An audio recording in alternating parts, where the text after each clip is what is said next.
From Washington, the McLaughlin Group, the American original. For over 3 decades, the sharpest minds, best sources, hardest talk. Issue 1, D-Day. That's D for debate. D for determinator. Tuesday night next week, 9 to 10:30, hours from now.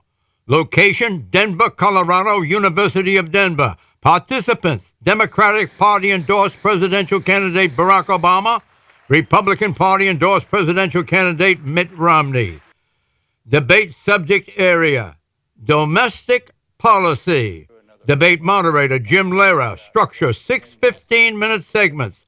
3 focus on the economy. 4, 5, and 6, healthcare, the role of government, and governing.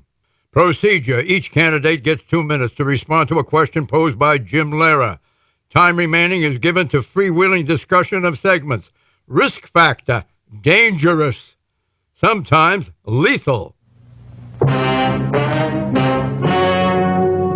Are you better off than you were 4 years ago? Is it easier for you to go and buy things in the stores than it was 4 years ago? Is there more or less unemployment in the country than there was 4 years ago? Is America as respected throughout the world as it was? Do you feel that our security is as safe, that we're as strong as we were 4 years ago? And if you answer all of those questions yes, why then I think your choice is very obvious as to who you will vote for. If you don't agree, if you don't think that this course that we've been on for the last 4 years is what you would like to see us follow for the next 4, then I could suggest another choice that you have. Jimmy Carter, practically gagging, some say. Question, who will win the debate on Tuesday? Can Romney pull a Reagan? Pat Buchanan. That's exactly what he's got to do, John. Reagan came into that debate with sort of a caricature. Here's a out-of-touch old geezer who's got 1930s values and views, cowboy, really not very knowledgeable, and he knocked that dead by his appearance and the way he handled himself. Romney comes in and he's similarly caricatured, partly from his own mistakes, partly because of what the Democrats have said about him, partly because of the merciless attacks of the media on him. And so what he's got to present is another person up there other than this character, someone who's a fighter, who's competent, who's tough, who takes the measure of Barack Obama, who says, look, we can't take 4 more years of this, and we're not going to, and here's where we're going. And if he comes in there tough and competent and destroys that caricature, I think he can still wake up this country, and I think there's still a chance he can turn it around. He's got to win it, though, John. Obama's campaign staff is telling everybody it sees how good Romney is at debating. Well, each of the campaigns sent out a memo basically saying how good the other guy is and stressing all their guys' flaws. And ironically, they're both right. I mean, each of them, these are both talented debaters. Obama has some advantages. He's debated in a general election stage before. Romney has the advantages of having simply debated more over the last year. So I think it's kind of an even stage there. But the situation is not comparable to Reagan versus Carter. The economic metrics when Carter was running for re-election were extremely negative, much more negative than they are today. And just this last week, polls show that the public has more confidence in the president's economic views and vision and program than Romney. So he has lost the one advantage that he once had. Secondly, there were a lot of independent, undecided voters in 1980 who had lost faith in Carter and were just waiting to see if they could feel confidence in his challenger. There are so few independent voters. This is an election that's about mobilizing the bases. So going after the independent voters, it's not a big prize. But having said all that, in the memo put out by David Axelrod, he pointed out that Who is who? He's the campaign guru on the Obama side. Right. He points out that 5 of the last 6 challengers won the first debate. And I think the temptation by the media is going to be to say that Romney did what he had to, he's in the game, because we won a race. We I'm want not the so race sure to about continue. We want the race to continue. What else would we talk about for the next several weeks? I don't know. All I've heard for weeks and weeks is that it's all over. Like, this debate, obviously extremely consequential. The debates in the Republican primaries are very consequential, even though there are so many of them, because it's the one source of truly unfiltered information you can get. And Romney handled himself quite well. He's an adept debater. But the problem is just it isn't a 1980s situation. The theory going into this race about these debates on the Romney side is basically just has to show up and reassure people. That's what his whole convention was about. But he has a much higher bar than that. He needs to convince people that his program is a better answer for the country. That's what he has to do. It's not going to be easy to do in a debate because there are going to be lots of flack and lots of distractions coming at him, and the president himself is quite an adept debater. And he had Clinton at the convention. Yeah, well, that comes down to the two theories of the race. One was right, one was wrong. The Romney theory, just tell people it's okay, even though the president's a very nice guy, to vote against him, because everyone's just primed to vote against him. The Democrats went into the convention realizing they needed to make a substantive case and tear down Romney's agenda. Romney needs to build that agenda up again. Have you observed, Mortimer, how much the president relies on a teleprompter?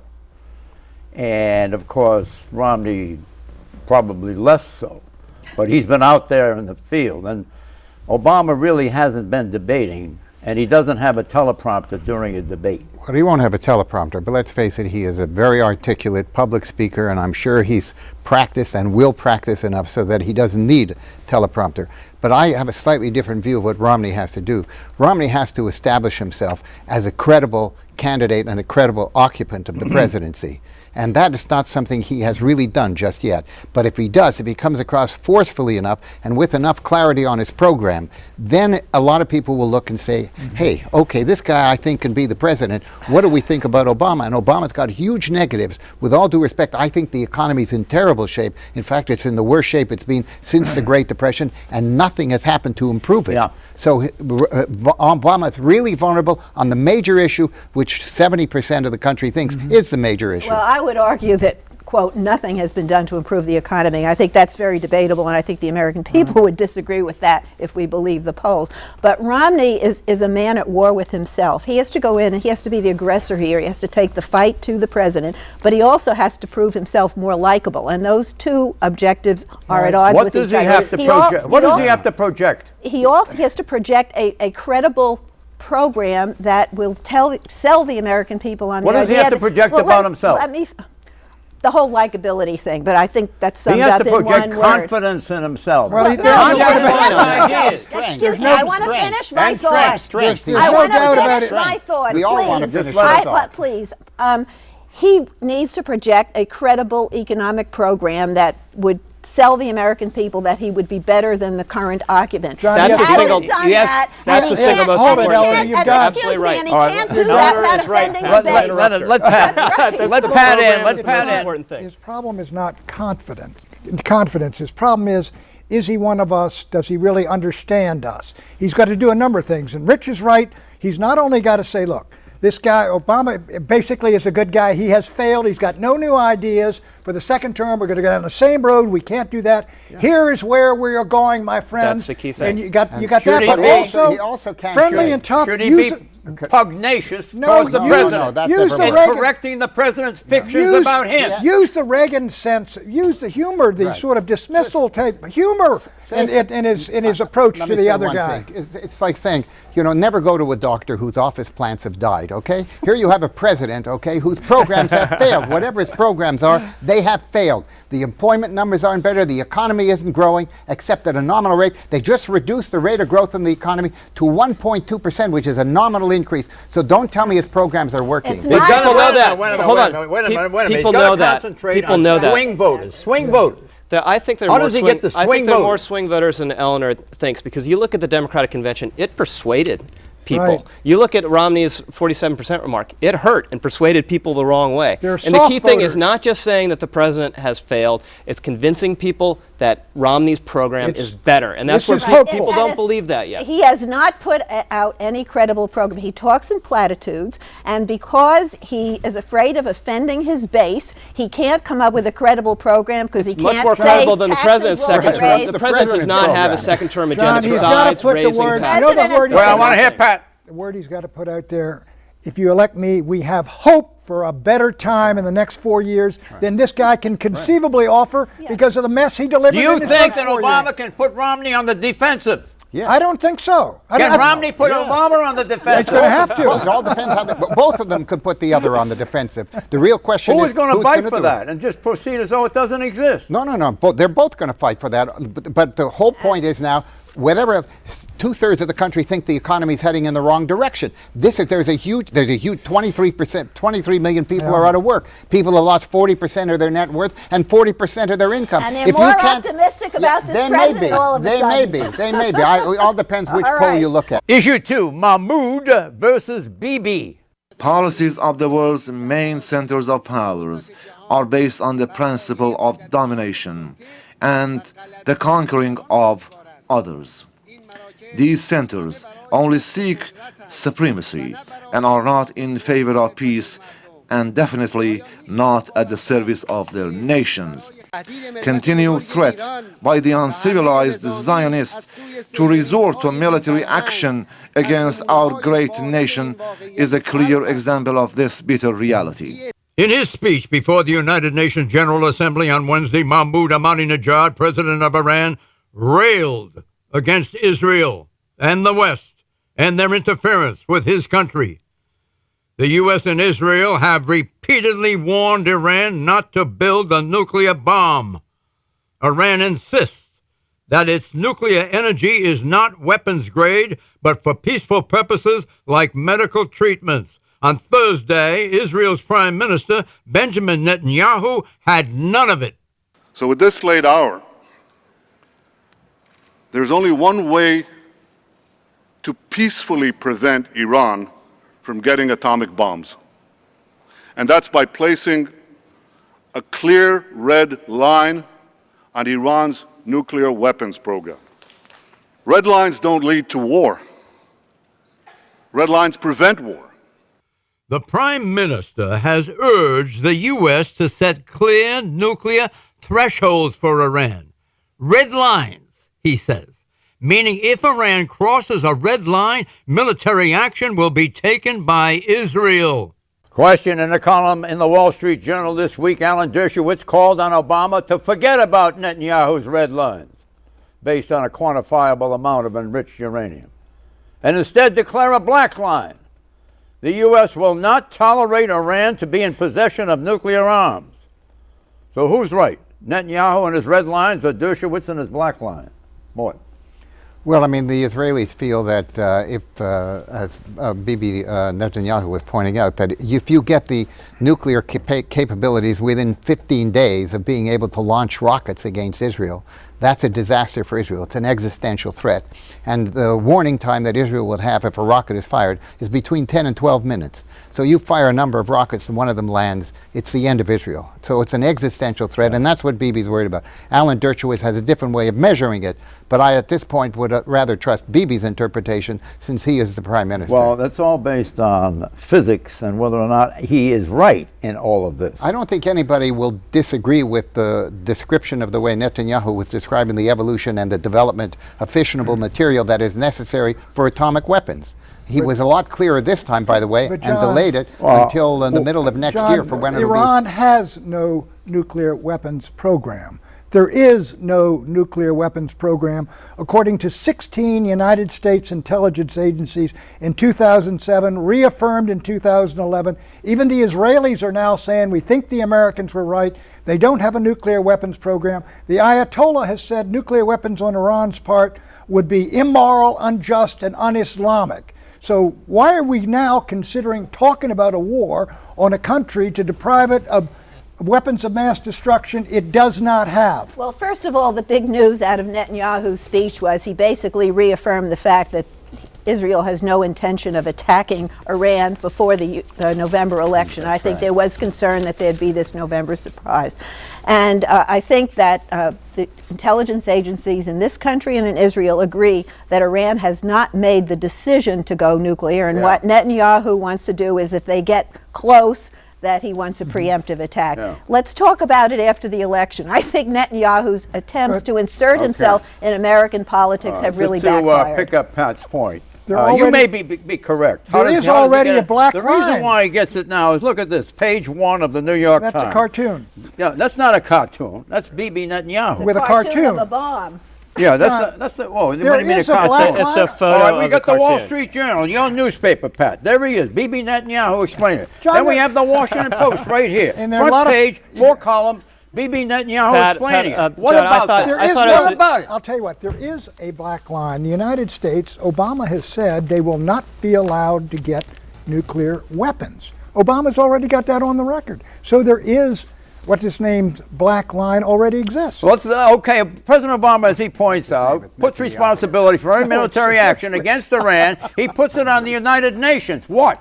We respect the right of nations to access peaceful nuclear power. But one of the purposes of the United Nations is to see that we harness that power for peace. And that's why the United States will do what we must to prevent Iran from obtaining a nuclear weapon. Meaning that we are members of the United Nations. If the United Nations decides to use military force, then we will go along with the United Nations because we're also members of the 5-member permanent security council. America has made this, UN is worthless. America has made a statement that we will not tolerate Iran with nuclear weapons. Obama has said so. That's it. Obama is parking this load right over on the United Nations, is he not? No. Did That you was hear the what he forum said? for the speech. I don't think That's so. it. I think He said that- the United Nations will take care of it in so many words. No, that's not what he said. He basically And we're said- members of the United Nations. Yes, we are, but he was clearly saying what the United States would do, not what the United Nations would do. At least that's the way Is I he gonna interpreted it. rely When he on- said we, he didn't Is refer this to... physics or is it optics on the part of Netanyahu? Is it physics? No, it's physics. It's not. It's also optics. Well, of course it's optics, because actually when you have something that looks like an atomic bomb, smells like an atomic bomb, and can blow you up like an atomic bomb, it no longer becomes optics, but it does become visible. John, Didn't you It's say at not- the beginning suddenly this emerges as a big edge of the election If issue? it's optics, it's now, it John, failed. It failed. Jon Stewart had the perfect approach on. I mean, this cartoonish image of a bomb. He drew a giant magnet to pull the bomb out. I mean, that was silly. John, Let's move on. They Let's kicked move- it over into the new year. The whole thing has been kicked over into the new year. Has it been kicked over to a new administration? There may not be a new administration. There may be one. There may be one. And that may be part of this calculation. That may as be well. part of the calculation. Well, we know that the Romneys and the Netanyahus had dinner together. Well, The John- family. That doesn't mean we're We know going to that- war. John, Okay, Iran is one challenge. Palestine is another. Among Israelis and Palestinians, the future must not belong to those who turn their backs on the prospect of peace. Let us leave behind those who thrive on conflict, those who reject the right of Israel to exist. The road is hard, but the destination is clear: a secure Jewish state of Israel and an independent, prosperous Palestine.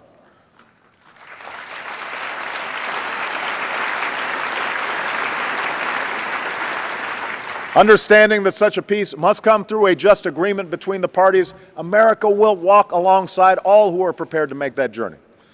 President Obama at the UN on Tuesday revived an issue that used to be front and center: Israeli-Palestinian peace.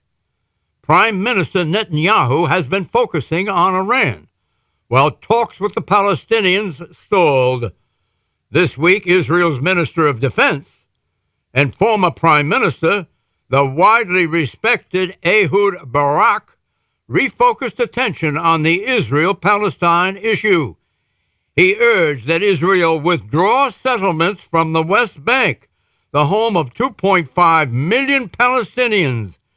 In the ideal order, he said, quote, "It is better to reach an agreement with the Palestinians, but if that does not happen, we must take practical steps to start a separation." Question: is a renewed push for a peace agreement between Israel and the Palestinians in the cards? Yes or no, Mort? I don't think there'll be an agreement, but I think what Ehud Barak is doing makes an awful lot of sense. It's what Sharon did when he pulled the Israelis out of Gaza, and it's what the Israelis originally did when they formed the state, leaving the West Bank for the 2.5 million Palestinians. So I do think actually there is going to have to be something, and I think this is one approach because the Palestinians are not prepared to negotiate. In And this dollar will be terms, how much would that cost? What do you mean? How much would The it cost? removal of the settlements. they're not of gonna- the- They're not of the, removing They're not going to settlements. do it, Serious John. way. They're removing, there are a number of smaller settlements. Yeah. The major settlement blocks, which are very close to the current Israeli border, will stay with Israel. And the rest of it, they're just going to Israel have to would move them. pick up that Yes, tab, am I Israel right? will. That's exactly right. That's an Yeah, and they- enormous outlay. They'd also It's pick not up that exactly- Is land. it realistic? Is it realistic? It is No. realistic. Compared to what, though? Compared to the No, alternative John, of it's not. building up You on... wanna speak? I'll let him in. Abbas was more correct on this when he said the Palestinian issue is at the bottom of the global agenda. And if this ever happened, it would be an absolute last resort and represent Israel just throwing its hands up the way it did with Gaza. And you might very well have the same result when you did it. John, You have a little terrorist you know, state there there's in a Gaza. reason for The PA is corrupt and John, ineffectual. Bibi- Yeah, but why does Barack? Why does He this? threw it out there, John. Bibi Netanyahu opposed the withdrawal from Gaza. You really think he's going to pull settlers, tear them off the West Bank and say, get out of there and give that back to the Palestinians? Get real. Is this an effort to pull us off some kind of a track that we're on? No, this is Barack's own little gambit. There's no Right, track. and the There's Pal- no and the track. I mean, Palestinians would the Obama administration oppose it as tried well. very What hard is to it get they on a don't track, want but us to there's no talk track. about? What is it they don't want us to talk about? On the edge of this election of a new president, of a president, not a new president, a president. I don't know what they don't want us to talk about. I know what they do want us to talk about, which is to Iran. talk about this kind of plan and to show that they're To talk prepared about to it do that. now? What they really want us to talk about here is about Iran. That's exactly right, because that is the existential threat to Israel. Do you think if there's a second term, Obama will go along with the idea? With this idea Yeah. here, let me put it this way. I'm willing to put a lot of money on this, John, whichever way you want to bet it. Issue 3, Egypt, friend or foe? Since the historic Camp David Accords, Egypt has been treated as a U.S. ally and a cornerstone of our Middle East diplomacy. Presidents Anwar Sadat and Hosni Mubarak were frequent guests at the White House. In a recent interview with Telemundo, President Obama said this regarding Egypt, quote, I don't think that we would consider them an ally, but we don't consider them an enemy, unquote. In addition to the $1.3 billion annually in military aid, Egypt recently received another $1 billion in loan forgiveness from the U.S. But Egypt's Morsi is not meeting with Obama during his U.S. visit. Question, is the U.S.-Egyptian relationship in trouble, Rich Lowry? Yeah, of course it is. I mean, we're somewhere in between an ally and a foe. But Morsi came here, and his speech was basically a declaration of independence from us. And I thought the most interesting theme from the UN, besides Bibi and the bomb, was this debate over free speech between the West and the Muslim world. And I think the administration has been very weak on this, and the administration should be leading a Western bloc that is as coherent and committed to free speech as the Muslim bloc is to trying to impose blasphemy The laws. president made that point in his speech that It's not enough just to say it. He should that major offensive diplomatic speech, effort. That offensive speech should be treated with more speech, that you can't put it out. But this is not the tradition in that part of the world, and we can't expect them within months of we shouldn't taking work with them. over, We have played to footsie put with this in place. effort. We have played footsie We've with this played effort footsie with the dictators in the past too. diplomatically, We- and the reaction to the video has been shameful. I think the it was notion my that turn the to video justifies any of this that happened over there. Are you The gonna- idea that you're taking the video maker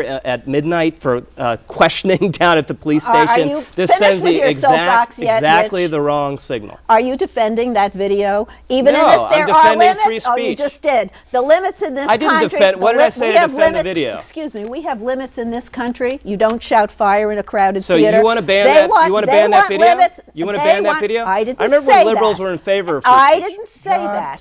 what you But I got- think maybe would I you just like asked to you a replace question. You better Romney on the moderate this debate, stage? Pat. All right, let me just say that I think what Morsi is saying is, look, you Americans' values, they may justify insults and blaspheming the prophet. We don't believe in that. We kill people like that over in our country when they do that. And if you all are going to do that repeatedly, you are not going to be a friend of the people in the Islamic world, and you're not likely to be treated as friends. That is what we got That's here. an impossible standard It's for a free society to irreconcilable. meet. It's an impossible standard. What I'm Well, saying, let Rich, me- you're right. It's irreconcilable. Please, will you relinquish? Right. Mort, The way the world works, Rich, get used to it. Wait, talk- wait. let's What- talk how, about- how does the world work? Let's talk about Most of the world Not doesn't respect according free to speech. everything you Okay. say. Let's talk about the former head of state over in Egypt. Mubarak. Yeah, he's in excellent physical condition according to his doctors. What is going on? Well, nobody quite knows what the definition of excellent physical condition is because he obviously was very ill for quite a while. But he's no longer a factor in Egyptian politics.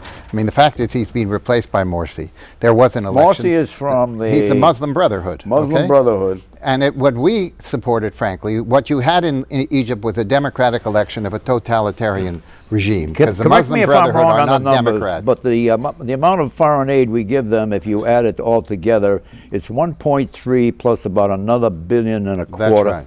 So that's about billion a year. the upper end of three.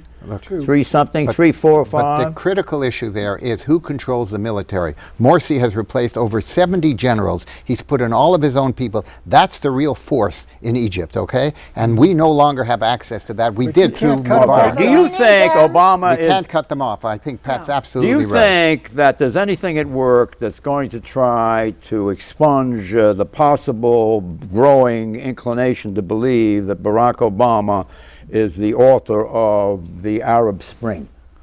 And Well, therefore he has a disaster on his hands. Yeah, well, the Arab Spring is a disaster for the Arabs, frankly. You remember how early he went over there Yes, to of speak course. in He Egypt? went there first, He went okay? there- And he's never been to Israel, so he's gone there. And Egypt is the most that had powerful member nothing to of do that with whole it. part of the Cairo's speech world. had nothing to do with the I agree with that. rise I'm of not the saying Arab it did, Spring. okay? What happened here was some kind of almost a natural explosion, in part because the Mubarak regime was quite corrupt.